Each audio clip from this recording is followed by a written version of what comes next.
Hello, everyone, and welcome to the Ashton College Alumni Interview Series. Today, we're joined by Neil from our Cook Red Seal Exam Prep course. Hi, Neil. Thanks for being here. Hi, guys. How you doing? So first off, can you tell us a little bit about your career experience and how you ended up at Ashton College? I've had a long and drawn-out career. I've been doing this for ever and a day. Seems like a lifetime. I started loving food at 10 years old. Started the Four Seasons Hotel at 16 years old, and then decided to go into the kitchen. I became the president of the staff council, so I was lucky they let me do whatever I wanted in the hotel. So I ended up in all departments, but I had the most fun and learned the most in the kitchens. I was able to do the garde manger. I found the hotel experience to be the best in the garde manger, the banquets, the line cooking, the production side of it, the serving, everything at the hotel level. And then I managed to go to George Brown for culinary, but I never finished my red seal. I did so much in the field that I got to this point now, and I've done catering. I've toured with the Rolling Stones. I've been doing food forever, and it's just polishing off myself and my career. Because of COVID now, everything sort of slowed down. My business slowed down. And I thought now, I want to go out and get a job maybe for somebody else, but I never finally finished the red seal. So this was just a little missing piece of a puzzle as I move forward into another phase of my career. Perfect. So you kind of answered the second question a little bit since you started so young, but I'm going to ask you again. Did you always know that you wanted to be in the restaurant industry, or did it surprise you when you started working in the kitchen of the Four Seasons? No, I think I was always driven towards it. I loved food from the time I was young. And I went to England when I was 10, and they asked me if I wanted some snails, but I thought with their accent that they said shrimp. And so I said, okay, and it was snails. I Uh-oh. ate them and loved it. And every time I tried something new, I loved it.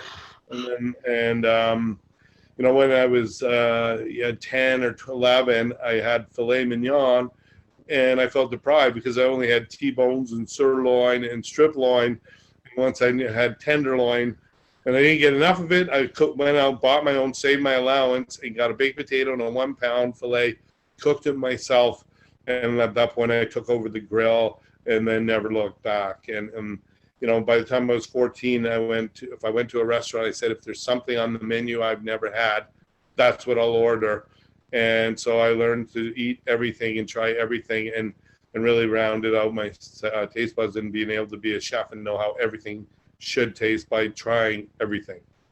Wow, that's amazing. So you cooked your first steak at 11. Is that what you're saying? Yeah, baby, I was born to eat.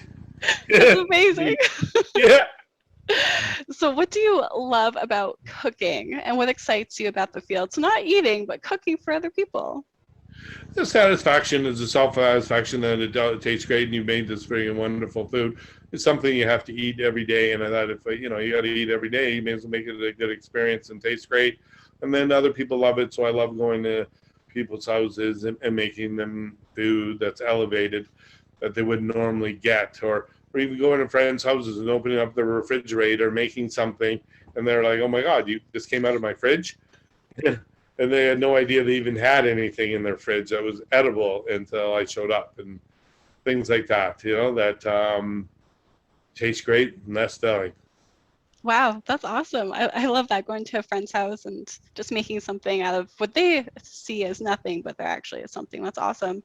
And Yeah, is it different cooking for yourself and cooking for friends and then cooking in a professional setting? Like, is it different to you a little how it bit. feels? Yeah. I do large volume cooking, so I do catering. So everything's, at least 10 to 1,000 people, and so when I make food, I tend to buy whatever's on sale, and I'll buy 5 pounds of it or 10 pounds of it, make a whole bunch, and then portion it and package it and vacuum seal it and freeze it. So I've at home food processing equipment, so I can process, and I'll marinate my food, seal it, and then I even bought a pot to do sous vide at home, so I can put it in sous vide, put it in the morning, and have dinner ready when I get home, so I don't have to cook. And it's rarely that I have to cook at home because either I'll take some extra food from the kitchen if there's leftovers that's not needed, and then I'll portion it, or I'll make a lot at home and make it easy. I have 5 freezers at home, and then that helps too,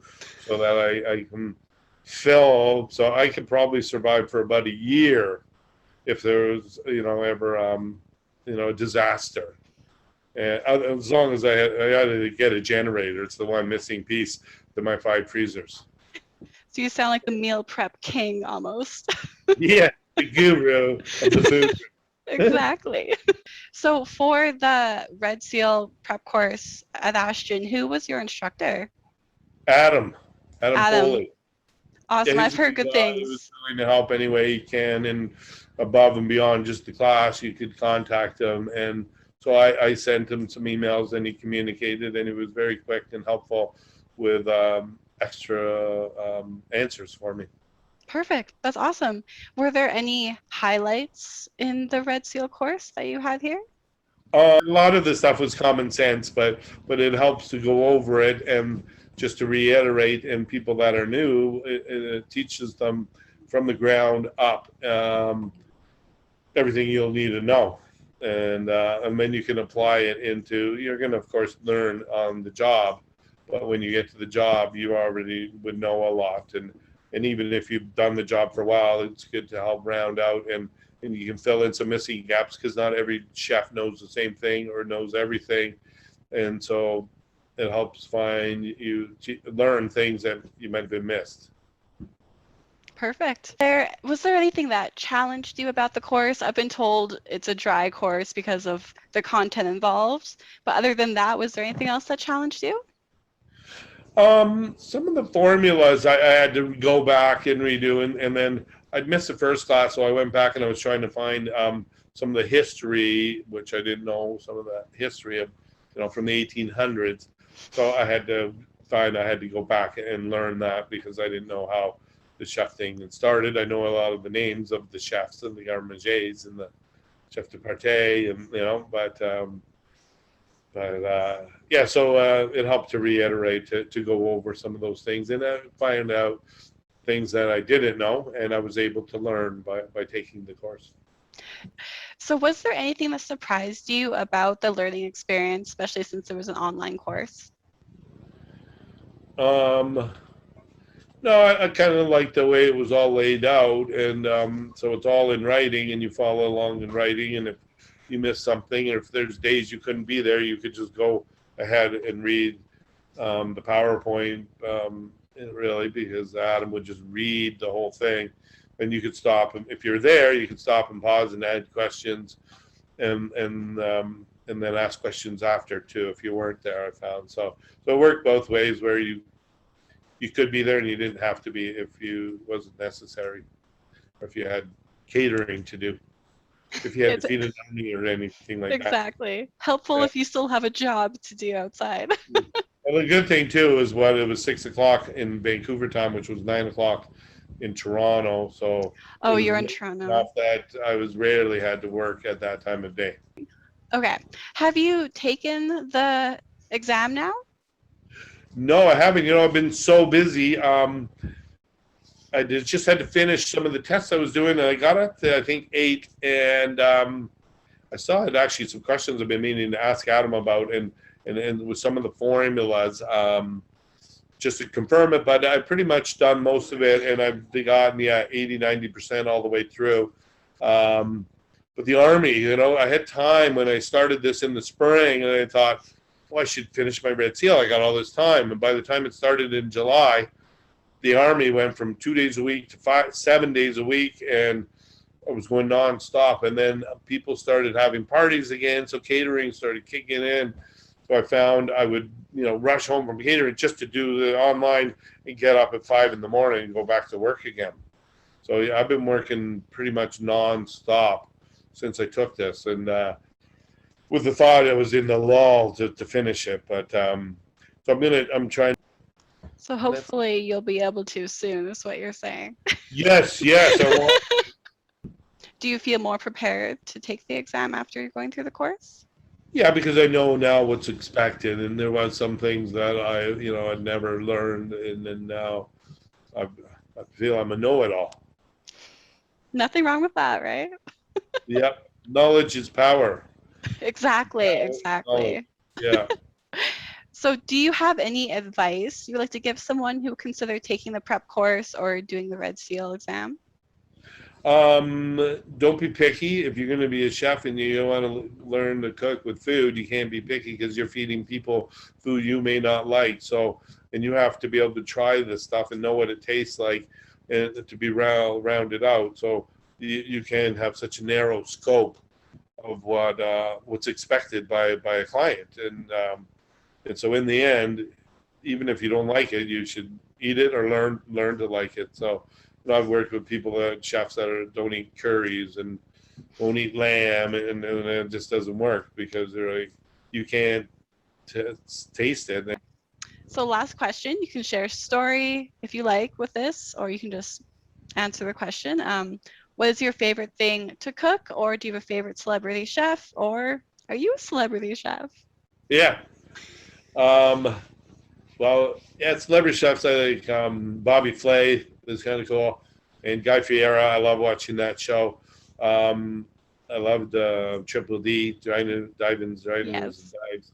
and I like the food that they do, and it's sort of the best. The little places and the mom and pop places I love, and to me that's real food. Some of the fine dining stuff is a little extreme and isn't for everybody, and just for the rich and famous. Um, I was lucky. I did rock and roll tour catering for at least 20 years, and I've catered 700 shows, been to 100 Rolling Stones shows, catered the Rolling Stones all across North America, and thanks to the Rolling Stones, I've been to every state and province in North America. So it's good for Amazing. traveling. It's a lot of fun, when you're at a party and it's hosted by the Rolling Stones. It's going to be a good time. Food's great, yeah. And so I was lucky. Even I did a Sunday jam type thing. They threw a party, and anybody that sang or could play an instrument could get up on stage and play just as you would on a Sunday jam. So I got up on stage and I was singing my go-to song, "Play That Funky Music, White Boy," and Mick Jagger got up on stage and backed me up because he knows Wow. only rock and roll, but he's got to eat. Yeah. That is amazing. Wow. Yeah. Yeah, so you can have fun with food, right? And it takes you places, and all the world's a stage. Beautiful. Thank you. I think that's a beautiful way to end that. So thank you so much for joining us, and Thank thanks you. everyone for Thanks for having watching. me. I enjoy being had.